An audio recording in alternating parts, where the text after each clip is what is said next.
And good morning. Today's date is April 23rd, 2019. And this is a Hello Rookie podcast. What up, Chris? How you doing?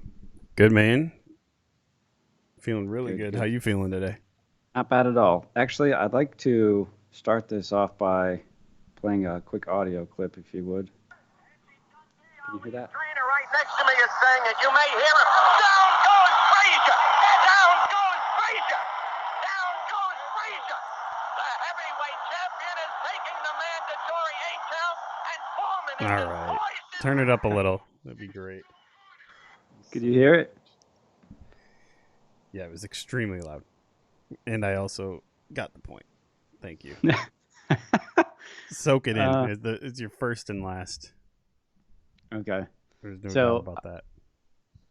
I beat Chris last night in our NBA dueling lineups. I looked at it once during the Bucks game, and there was a ton of other people in it, and that I got disinterested by the time. What was there, like 80 people in it?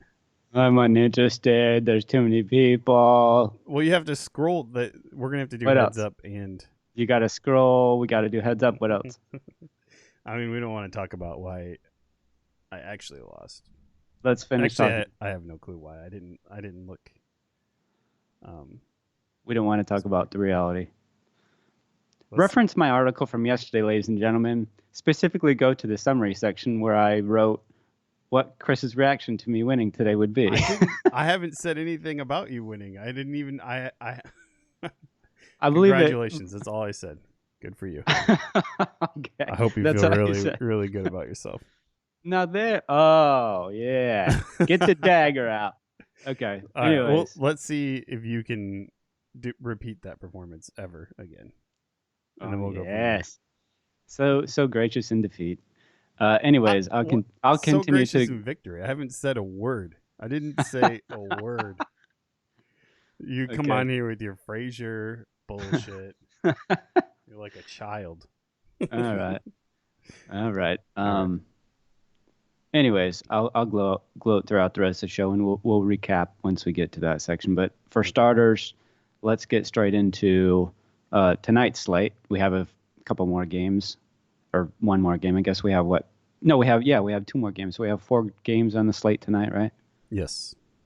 Okay, so let's get. Do you want to start the segment? Do you want to do this individually? Sure. I don't Yes. know what you're talking about, but I'll start Yes. the Start. segment. And here we go, ladies and gentlemen. Hello, Rookie here to talk about today's NBA playoff dueling lineups. Without further ado, Chris, have you completed your losing dueling lineup for tonight's contest? Oh my god. See now. All right. I did yesterday's lineup. I didn't have a ton of time with the airport run and everything, Uh but today's lineup is good, and I will never make the mistake of letting you win again. huh. You can bet your ass that I don't care about any other segment from now on. You will never get this opportunity again. That's all this show is. Oh my god. Bring it. What do you want to start with? You want me to just go right in the lineup? Or you want to talk about the slate at all? All right, well, I'll kick it off. We got four games on the slate tonight: Magic Raptors, Nets Sixers, Spurs Nuggets, Thunder Trailblazers. The Nets are against the wall, down 3-1, and the Thunder are also against the wall, down 3-1. Take it from there. All right. Um, let's start with the lines, I guess. I don't know. You're not giving me much help here, but that shouldn't really be a shocker. So Toronto opened an 11-point favorite. It's bet to 12 already. The favorites continue to dominate the NBA playoffs. The whole structure, the league, the format, it's all trash. The league's trash. Their playoffs are trash. The first round's a waste of time. The regular season's a waste of time. The off season's a waste of time. All right, so Toronto opened an 11-point favorite, bet to 12. Philly opened an 8-point favorite, bet it to 8.5. I don't know if people saw last night, but once again, Milwaukee covered. I mean, they just cover whatever Vegas wants to put up there for a line against the Pistons.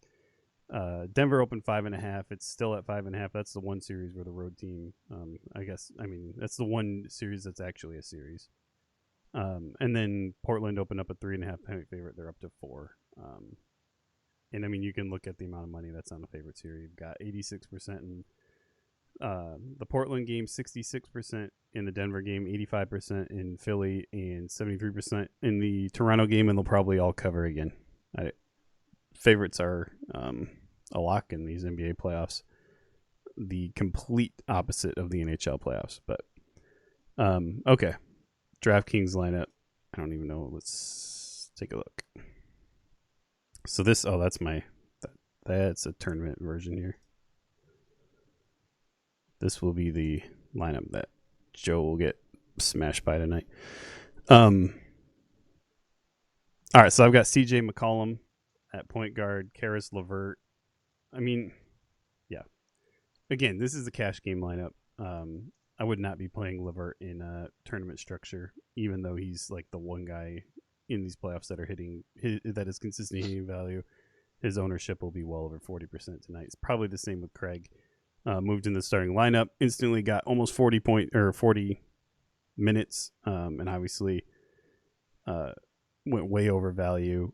Probably going to see a ton of minutes again, since that strategy of going a little more defensive minded with the starting group and letting Barton handle the ball a little more with the second group seemed to work. And then I've got Tobias Harris. He's on fire. Started a little quiet first 2 games of the series, warmed up the last 2. Really like him tonight. Jakob Pertl, playing 30. He's a guy that averaged a fantasy point per minute in the regular season, probably slightly over a fantasy point per minute. So to see him get 30 minutes in the playoffs, I wouldn't have expected that sort of production given he's dealing with Jokic on the defensive end, but he's been a lock the last few games of this series. Again, DeMar DeRozan's a guy I love in the playoffs. Something to prove after his run with the Raptors. He's kind of been a man on a mission. Saw a little bit. I think I worked it out to be about 15% less time because of throwing the ball at Scott Foster. Worth it. But I've got DeRozan in there. I think it's second time he's made dueling lineups for me. Kawhi Leonard at the forward spot and Jamal Murray. I like Kawhi. His one game that he didn't reach value these playoffs, he had the flu, shot 5 for 20, something like that. I think the Raptors still won, but yeah, 5 for 20. Other than that, he's been a value lock every night these playoffs. And then, Jamal Murray in the utility spot. Kind of a usage play there. Hoping he bounces back at home. He played better in Game 4 in San Antonio, so back at home, I hope he plays better, or he maintains that momentum and plays well in Game 5. Well-rounded, man. I like it. I really like DeRozan, too. I actually had him in, which would have made for 4 exact match players that we have, but I actually pulled them out and switched some things up a little bit, but we do have 3 exact match players. So at least it's a little less than yesterday, which was 4. Yeah. So anyways, so I'm starting Bryn Forbes, LeVert also, Danny Green, stretching for Danny. He's my I kind of went all out on others hero plays. So Danny Green is my furthest stretch. Playing Ibaka, Embiid, McCollum, Leonard, and Allen. That would be Brooklyn's Jarrett Allen. So, Chris doesn't want to put mine up on. I will. You want me to build it for you? No, it's see okay. What it looks like? I'm just messing with you. Don't worry about it. If you want to see both lineups, we're going to write an article shortly after the show. We'll have both lineups up where you can clearly see all of our picks. I'll build it real quick so we can take a look at it. I won't rip it apart too much. I won't analyze it at all. Actually, how about that? I don't have DeRozan in. Oh, that's right. You had So Forbes, McCollum. I have Levert, Danny Green. You're gonna have to reach deep for Danny probably. Nah, Danny's not that low. Actually, Levert's gonna have to go in forward, isn't he?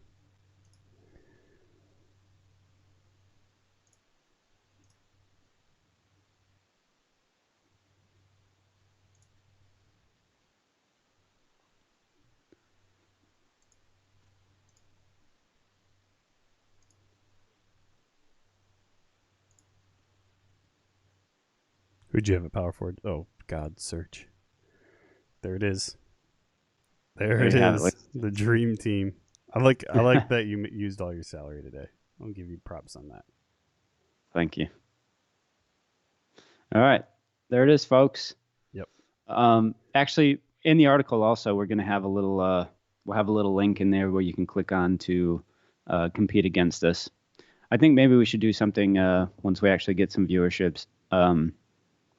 Maybe we'll do something where we can invite, the winner or whoever decides to come and compete with us, to come on and talk trash or something. We'll figure something out as the show evolves. But for the time being, it's be a free contest to enter, bragging rights only, and it'll be limited to the first 100 people. So, but anyways, article to come soon. Anything else to add to the lineups? You want to pick mine apart anymore? No, you good? I'm not gonna. The results will speak for themselves. Yeah. We should. I would love to make it a little interesting on this. Like I'd like to get you back on that ground behind you doing 50 push-ups tomorrow. If you lose, that would be great for me. Or we get to punish Oski in some way. I do have a couple things. I would say, like, if we were, you're a terrible human being. If it was tournament format, a couple of guys that I would be looking at is Ben Simmons, obviously a high ceiling triple double machine. Back at home, he's kind of been up and down, a couple 50-point games, and then a couple games where he's struggled to hit 30. But Ben Simmons would be a guy I'd be looking at. I think, my tournament lineup, I do have Embiid just in case he plays 30 minutes. If he plays 30 minutes, I think he gets to 60 again, which is obviously 6x value for $10,000 of your salary. The question, obviously, is if Brooklyn can keep it close to enough to force him to play 30 minutes, because clearly they don't want him to have to. But given the way, so when those five are on the court together, Simmons, JJ, Tobias and Jimmy Butler and Joel Embiid, they're like plus 18 for, every game for the minutes they're on the floor together. I think they've only lost 2 games where all 5 guys have played this season, including the playoffs. So generally speaking, when they're on the floor, they're running the score up on the nets, and then it's that's how they're able to rest Embiid, because they take him out and see what happens to the lead. And if they can maintain the lead, he's not going back in to give that knee rest. But he's the guy that I would be looking at.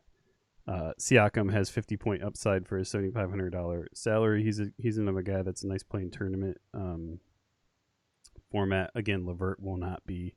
He'll be over 40% owned. White, obviously, he hasn't had that big game on the road in this series. The 57-point game came at home, and they've switched the way they're defending him. So I think I don't think he's, despite the high ceiling, I don't think he's a good tournament play.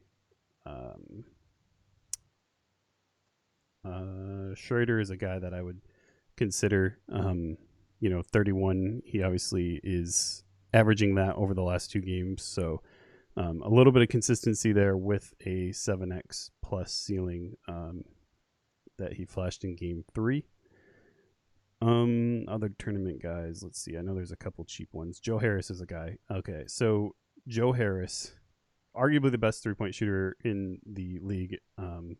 Obviously won the 3-point contest. I'm not going to say he's the best, obviously, with Steph, but percentage-wise, 3-point contest, notwithstanding.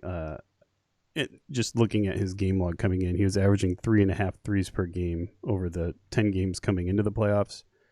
Went 3 for 4 from 3 in his first game in the playoffs and has been 0 for 12 since. So if he gets going, it's not like the 76ers are putting Butler on him or taking him away or doing a good job defending him. He's missing open threes. If he gets going, he's a guy that has for sure 10x upside in this game if he can get hot, given the frantic pace that the Nets and 76ers have been playing at in the playoffs. So, and then I like that play a lot too. Yeah, and then obviously Craig is going to be a pretty popular cash play, given his new role. And Jakob Poeltl, I guess, is the only other one worth mentioning. He's up to 30 minutes per game. He's doing a good job on Jokic. Obviously, he's part of whatever the switch they Spurs made in their approach to the series. He's getting 30 minutes now. He's put up back-to-back 25-point games. Super productive on the glass. Doesn't give you a ton else. You might get a couple blocks or a steal from him. But he's managed his fouls well, given he's guarding Jokic on one end.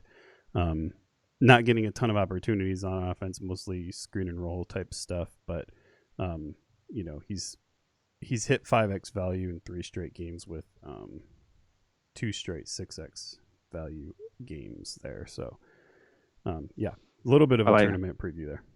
I like him too, man. Potential for double. Yep. Damn close. Yep. Right. All right, there you have it. Closed segment. Sure. Roger, so we'll get into NHL betting now. Is that cool? Sure. All right.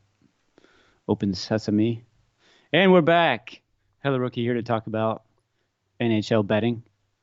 Oh, Chris will get us up to date on what happened last night. Today we have 2 games on the slate.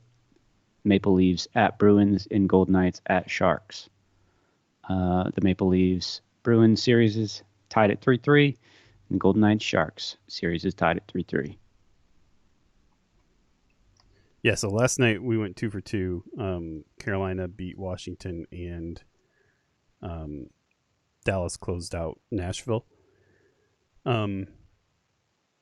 Again, we're talking money line.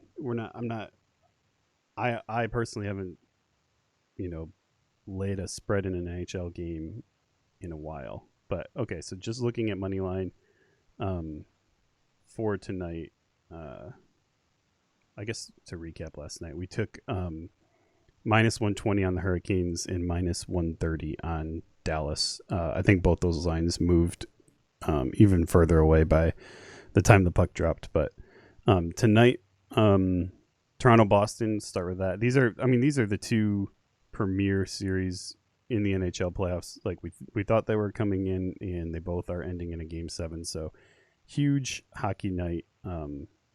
It's going to be a fun night. It's going to be intense. All but one goes to 7 games then, huh? In the NHL playoffs, because Dallas won. Oh yeah, of these 4, there's another 4 that have already ended. But all right, so Dallas, Boston opened minus 145. Took money on Toronto actually to bring it to minus 140 in most places right now. This is a hard one to predict right here. I'm on Boston at home, obviously, as most people probably are. But Toronto, I think, has been the better team in the series, despite not being the better team analytically in the series. I think they've looked like the better team. They've played better hockey. But again, it's a Game 7. Boston has way more experience. They're at home. I'm going to go with the Bees. I don't feel great about it. I think that's going to be a really good, highly contested game. We'll see what it comes down to. Maybe a couple of power plays, but I like the Bees there.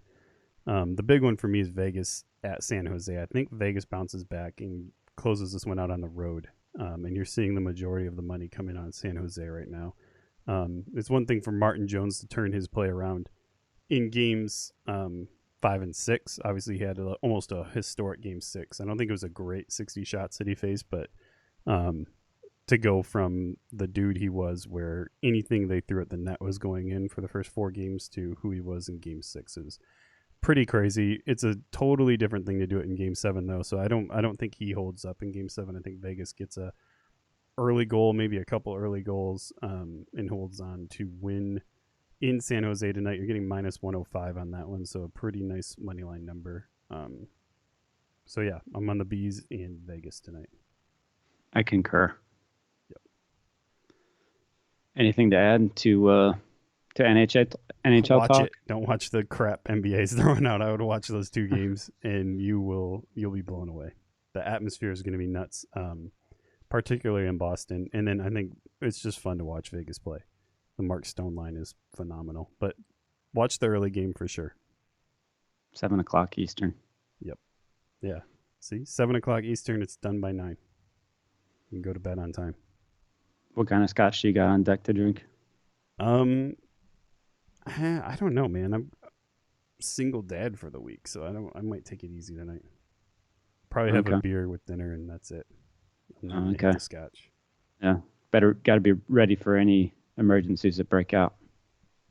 Yeah, that, and I have free will to play video games late or stay up and watch the hockey game late, or I can do whatever I want. I am getting to you, aren't I? Like free will, man. Free will talk. I love it. I don't know what you're talking about, but all right. Yeah, you never heard of it. So what do you got on the shelf at least? Monkey shoulder? Yeah. Yeah. A little bit of Japanese stuff? Yep, a little bit of the Japanese stuff we talked about the other day is left. But I'm pretty much just drinking through that. I'm not drinking anything else, really. One sip of that keeps the doctor away? It should, but no. Nope. Once I start on it, yeah, there goes the night. All right. Close segment. Yep. All right, so we'll get into PGA Tour. Is that cool? Yep. All right. Wait, hold on, Joe. Let's not start any more segments with random words. I want a lot of emotion and energy out of you when I push this button. Are you ready? You were the one that started just blabbling. Okay. Blabbling. Just now? It's a mixture of babble and blabbing. Blabbling. Go. And we're back, ladies and gentlemen. Hello, Rookie here. We're going to be talking about PGA Tour, of course. Heading into Louisiana. Cajun action. The Zurich Classic. This was my favorite tournament. Not my favorite. I really liked the format 2 years ago, and I hate it now. I'm over it. They can switch it back to something else now. It was cute the first couple of years. I think the players really like it, but from a fantasy gambling point of view, I mean, there's nothing wrong. It's a pain in the butt to do research on 2 players for like how 2 players will play together. Plus, you never know like who's going to catch fire or whatever. So you're saying So for those that don't know, the format is teams of 2. So you're playing with a partner. And let me see. Day 1 Thursday will be best ball. Friday's alternate shot. Scores go down. So you're going to score. There's going to be a ton of scoring in best ball, obviously, and then the scores go back up. Less scoring with alternate shot. So Friday will be alternate shot. Saturday back to best ball, and then they close Sunday with alternate shot again. That's interesting. Okay. So is the pairing completely done by lottery? Nope. I'm pretty sure the players get to pick their teammate. Wow. Yeah, they definitely do. I would guess. I don't know. Brooks Koepka is playing with his brother Chase. So that's what would lead me to believe that they get to pick. But I don't know. I didn't Google That's interesting. Yeah. All right. So starting Thursday, April 25th, $7.3 million purse, the Zurich Classic of New Orleans. Let's see. What do we got here?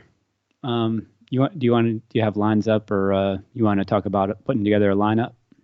Yeah, I got lines up. So there is no DraftKings. Let's see if we can get this to look a little better here. There's no DraftKings contest for this. I guess they couldn't figure out scoring for 2 players, and it's probably not worth it for them. They have the European Tour event up, but that is a terrible field, in my opinion, for the European field. And then they have next week's tournament up already. So, but as far as this one goes, no DraftKings, betting only. I didn't look on FanDuel.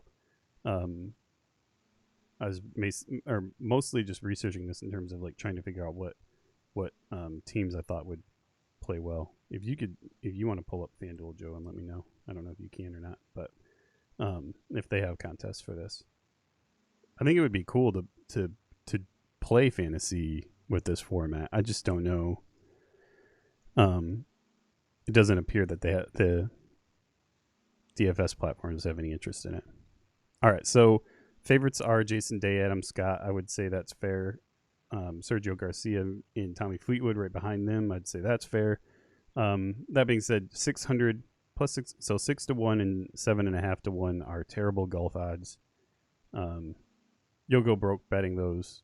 It's just so hard. These guys, I think both teams will be in contention, but you may end up, putting a couple $100 on these 2 teams and they're in contention and you end up with a 2nd and 3rd place team or 2nd and 4th, something like that.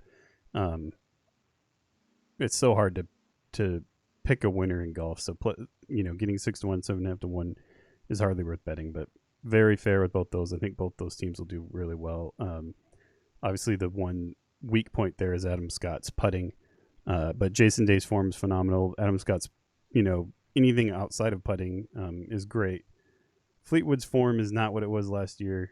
Sergio's been close this year, playing solid. His approach stats are actually off the charts for him again. Then you've got Reed Cantlay. That's the first group I would start looking at. Maybe considering 13 to 1 is still pretty steep, considering these 2 haven't won together, but they have 2 top 15s here. They're arguably the most consistent team in the field last year. So they've been close. They played well. Cantlay's form is great. Reed, it's not what Patrick Reed can be, but he's still solid, and he obviously kind of thrives in these awkward formatted tournaments, Ryder Cup team style things. He's usually a pretty safe bet in those, so I think they're in contention for sure. Horschel and Piercy. Scott Piercy's game fits this course quite well. He's got recent success here. Billy Horschel's form isn't neither guy's form is tremendous, but I think they are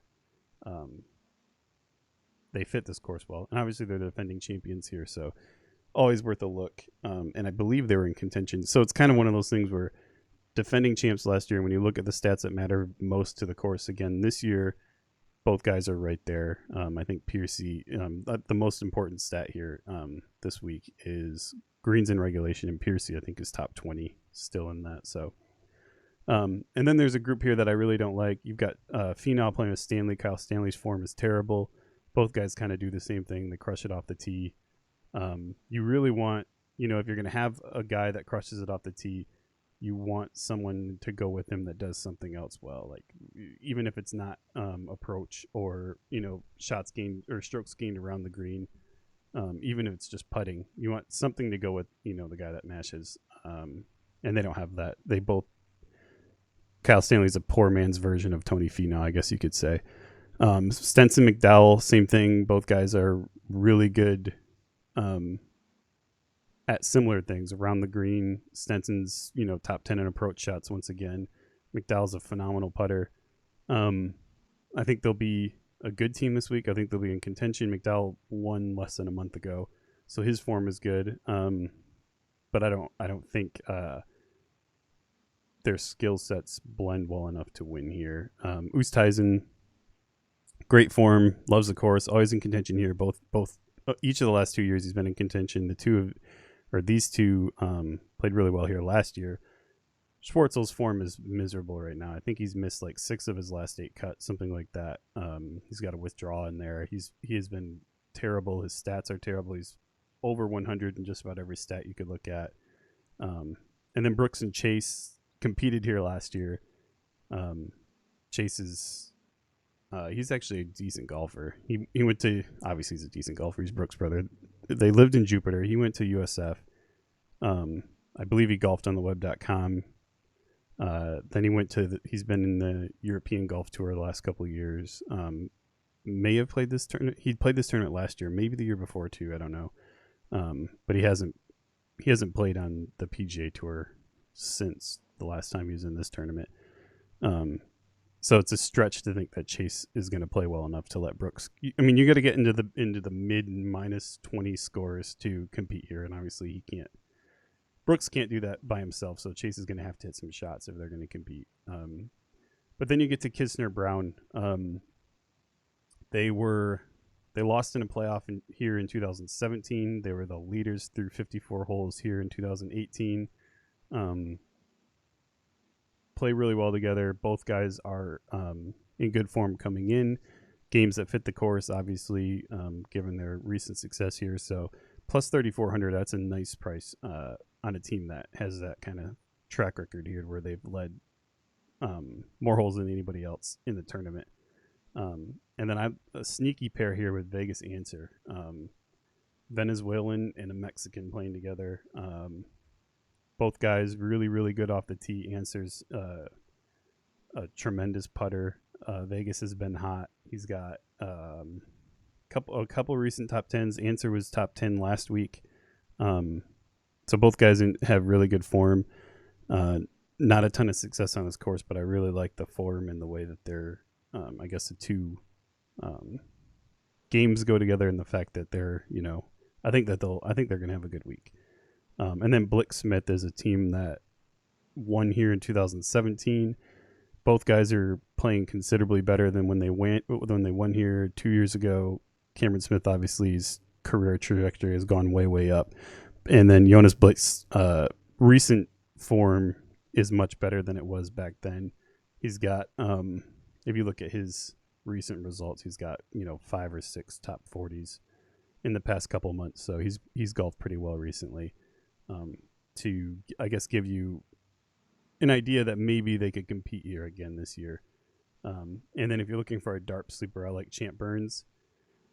Cameron Champ is top 10, top 15 in greens and regulation. And then Burns is right there as well. He's that's another stat that he excels in. And again, that's the number one correlating stat to success on this course. And Champ has some recent success on the course as well. So, that would be if I was going to pick a dark horse sleeper at 7D to 1, I would be looking at Champ Burns. Good stuff, man. Any fantasy? Did you find anything? That was a lot. That was a lot to cover. Yeah. So you were asking me if FanDuel offers daily fantasy for the Zurich, right? Yeah. Yeah, they do not. Yeah. Okay. So, I would guess nowhere does this. It would mess with the algorithm probably to create teams, but yeah. So that's going to be fun to watch, man. Obviously Jason Day and Adam Scott, everybody will be watching that. That'll be fun. So there's if you had to fun groups. Oh, for sure. I didn't want to go through them because you just did, but yeah. If you had to pick just one to win regardless of lines, who would you pick? Regardless of lines, I'd probably go with the one that I didn't cover with Ron Palmer. I like their form coming in. Palmer has been really so Palmer's, if you look at his recent results, they're not, off the charts, but if you look at greens in regulation, approach shot, things that he's going to have to do to help Rahm out this week, I think he is a nice counterpart to Rahm. And I usually don't like picking Rahm, but I think I'll be pulling for Jonathan Vegas and Honest Abe Answer, but I would probably pick Ron Palmer, actually, as much as I love Jason Day. And I do. Good stuff. But I'm at the point with Day where I expect him to step out of his car at the tournament and roll his ankle, then throw his back out trying to get up. Yeah. Sick of it. No kidding. All right. Good stuff. Close segment. So we'll get into final thoughts. Sure. You want me to open the segment on this? Sure. Go ahead. I'm not gonna do anything with it. There will be no post editing to this segment. If you're gonna throw something ridiculous at me, all right. I'm already angry, and I don't know I don't even know what's coming. You don't. That is the summary, the definition of your life, right there. All right, here we go. Opening it. All right. And we're back. Final thoughts here. Quick scrum. Chris is already upset, and he doesn't even know what we're going to talk about. Yeah. I just wanted to go through our lineup from last night. Oh, Jesus. Yep. Relish in it. We started with it. We'll end with it. You should have been you should have been a gracious winner. And maybe I just slap a lineup together again tomorrow. But now I'm pissed off, and now you're gonna get the full effort every day from now on, irregardless. Go ahead. Let's recap it. How did Daniel House play? Was that a good pick by me? Nothing like building it up. Okay, so I beat Chris by about 10 points last night. He put up 241.5. I put up 252.75. Those are really bad scores. Daniel House Jr. screwed Chris. He only had 6.25. That is. I had to turn the game off. I couldn't stand watching him. He had 5 rebounds, and that's it. I'm not sure why Chris went with D House. But on the other hand, how many minutes I was did he not play? feeling. He was on the floor quite a bit. I watched the game. I know he was. He didn't do anything. He couldn't hit a shot. He was putting up a ton of threes, and he just could not hit anything. I'm blown away by the number of NBA players that stand around, like Rodney Hood, playing 20 minutes and doesn't even grab a rebound. He just stands in the corner. Yeah, Gordon was standing around quite a bit too, but he actually put up some points. Anyways, I was a little reluctant to put any faith in Blake, and Chris did, and that panned out. He had 37.25 points. We had a lot of shared picks as you know. Other picks that we did not share would be Eric Bledsoe, which put up 32.75 points, which is a great pick, and PJ Tucker, who put up 26 points. That is 6 boards, 3 threes, 2 steals, and 13 points. On the other hand, my 4, Crowder, ended up having a 34.5 game, real standout. He had like the first 12 or 15 points of the game, actually, for Utah, which was... Of course he did. He got off to a hell of a start. That's classic Jay Crowder, just an offensive juggernaut. He was playing well. He shares the ball well, and he's not afraid to take it to the hole either. Plus, he was shooting at that size. It's interesting to see that. He's like a big linebacker out there. Eric Gordon had 22.25 points, 1 board, 5 threes, 1 assist, 1 block, and 16 points. Eric Gordon had a solid game. Luke Kennard did not do as well as I would have liked. He put up 19.75, 1 board, 1 three, 1 assist, 1 block, 2 steals, and 11 points. And then Andre Drummond, of course, pretty much canceled out Chris's Blake Griffin play. He had 37 points, a double-double. So, good stuff. I got by him this time.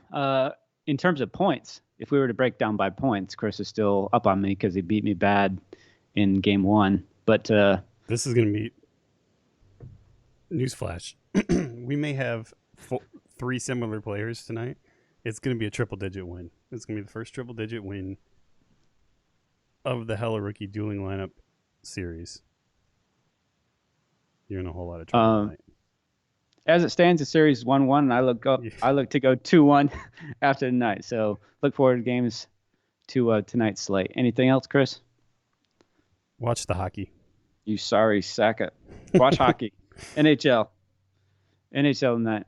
All right, Good stuff. That's all we have for days, ladies and gents. Thank you Thank you for your viewership, and don't forget to like, share, and or subscribe to Hello Rookie on your favorite platforms.